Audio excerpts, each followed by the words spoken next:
Oh, dearie, dearie me. Juventus are out of the Champions League again. They can't seem to make it out of the groups anymore. In fact, they couldn't even make it past the round 16 in the last few years. Yes, you read that right. Juventus are out of the Champions League. They were knocked out 4-3 by Benfica this morning. And it was a brilliant performance from Benfica and another woeful performance from the Bianconeri. And I'm not sure if Juventus will even make it into the Champions League next season given their poor league form. What's going on, guys? It is Ketch back again with another video on the channel. It is Champions League recap night. It's the catch up. Let's get going. So yeah, Juventus lost 4-3. They were put out by goals from Andre Silva, a João Mario penalty, and a brace from Rafa Silva. Even though Moise Kean, Weston McKennie, and I forget who the last guy scored. I think it was Artur Milik scored for Juventus to make it a little more of an interesting game. Juventus are now out of the Champions League. They still might finish third, which is very likely considering Maccabi Haifa are the fourth team in that group. So Juventus are probably going to the Europa League, and that's a big disappointment for one of the Italian giants and one of the probably, I wouldn't say competition favourites, but one of the guys that you would, or one of the teams that you would expect to make it into the next round of the Champions League. Massive disappointment for Juventus, and it just shows the appointment of Allegri has not worked, and really a lot of their new signings haven't gelled really well together either. Pogba, I don't think he's even played a Champions League minute this season, so there goes that as well. So Juventus have a lot of soul searching and thinking to do in the coming months and weeks, as this season now depends on them having a good league finish and somehow finishing in the top 4 of the Serie A. But anyway, moving on. Hopefully Juventus do something about it, because at the moment they're going downhill. Over to the other game in Group H, and PSG rounded out another successful night in Paris by thumping Maccabi Haifa 7-2 at the Parc des Princes in Paris. Lionel Messi and Kylian Mbappe both got a brace each. Neymar also on the score sheet alongside Carlos Soler as well. There was even time for a Sean Goldberg own goal from Maccabi Haifa. But yes, PSG are stoking their claim to be one of the competition favourites this season. And to be perfectly honest, they should go all the way.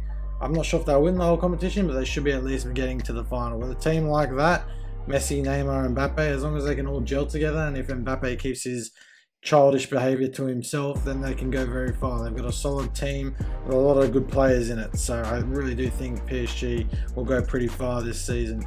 It just really is down to a mental game. They made it to the final a couple seasons ago, ended up on the losing side against Bayern Munich, but they've added Messi in that time, Ramos, Donnarumma. They've got a lot more experience in the belt, people who know how to win the Champions League. So I think if PSG can, sort out those mental difficulties and that behavioural problem with Mbappe, they'll go very far. And it just shows how good they were this morning, winning 7-2 at home against, okay, it was against last place, but still got to win the games, even if they seem easy or not. So PSG moving definitely on to the next round in the round 16. Whether they go through as group winners or second place, only time will tell, but I guess we'll find out what happens with PSG moving forward. Moving over to Group G, and Borussia Dortmund hosted Man City in a must-win game for the Black and Yellow Brigade. And to be fair, they did hold Man City to a 0-0 draw at home, but they did have a bit of fortune. Riyad Mahrez did miss a 58th minute penalty that he was awarded, and Mahrez's penalty record from the spot is not very great. I think I saw a stat flying around today that when Mahrez has been tasked with a penalty while the score is level, I think he's missed, I think it was 5 or 6 times out of 11. So his penalty record is not great in pressure moments. I think Guardiola needs to look at that and see what's going on, because that's not a really good record from the penalty spot for Riyad Mahrez, and Algeria might be suffering from some confidence issues, or the goalkeepers have worked out where he likes to put his penalties. Also on a Man City note, Erling Haaland was subbed off at halftime alongside João Cancelo, so FPL users beware. Haaland or Cancelo might not play at the weekend in the Premier League, but I guess time will tell. Haaland is, Guardiola's pet project. He's, idol, if you will. Well, not so much idol, but star striker at the minute. And anything that happens to Haaland is, probably a game changer for sides coming up against them, because he's just so bloody good. But yeah, Dortmund will probably go through the next round alongside City. It was also a good night for Sevilla. They bounced back with a 3-0 win over the bottom of the group, Copenhagen in Spain. The former Real Madrid player Isco capping off the win with a 3-0 win in Sevilla. And I think Sevilla will probably take the Europa League spot unless something really bad and drastic happens to Dortmund in the last game, which I doubt, since Dortmund will be playing Copenhagen in that last game, I believe. But yeah, we shall see how Sevilla go. I think they're definitely going to get Europa League, but that's the way it is when you play bad in your first few games. So, we just have to wait and see how that group finishes out. But I reckon City are definitely going to finish top of the group. So I think City and Dortmund are definitely going through from that group. Well, RB Leipzig surprised Real Madrid in their game this morning, and it was goals from Josko Gvardiol, Christopher Nkunku and Timo Werner who finished off Real Madrid in a 3-2 win this morning. Real Madrid did get a couple of goals back through Vinicius Jr. and a very, very late Rodrigo penalty. And that's the way it went in that game in Group F this morning. Real Madrid are probably resting a lot of key players.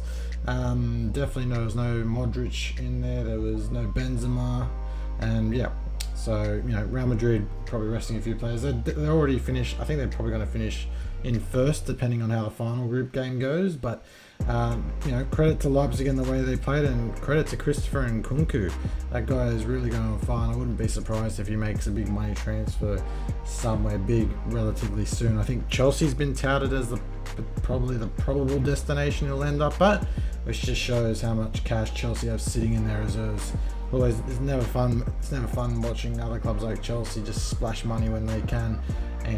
It is what it is, but anyway, Shakhtar Donetsk meanwhile had a 1-1 draw against Celtic in their game, and that's a real big opportunity missed for Shakhtar Donetsk, because if they'd won that game they would have been on 8 points, one behind Leipzig with the game to play, so they really could have made it a match for that second place in the group. But drawing 1-1 with the bottom place Celtic has put them in a difficult position. They need to win their last game, and hopefully hope that Leipzig don't. In fact, the last game is at home against RB Leipzig, so Shakhtar need a win that game, and hopefully get enough on goal. They've actually got a better goal difference as well, so as long as they don't concede and score, then Shakhtar will go through and Leipzig will go to the Europa League. But that's sometimes how football goes, and we'll see how that final match day goes in Group F. And finally over to Group E of the Champions League matches this morning, and the big result there was AC Milan recording a 4-0 win at Salzburg. Goals from Rafael Leao, Olivier Giroud, Matteo Gabbia, and there was also an own goal in there from one of the Zagreb players.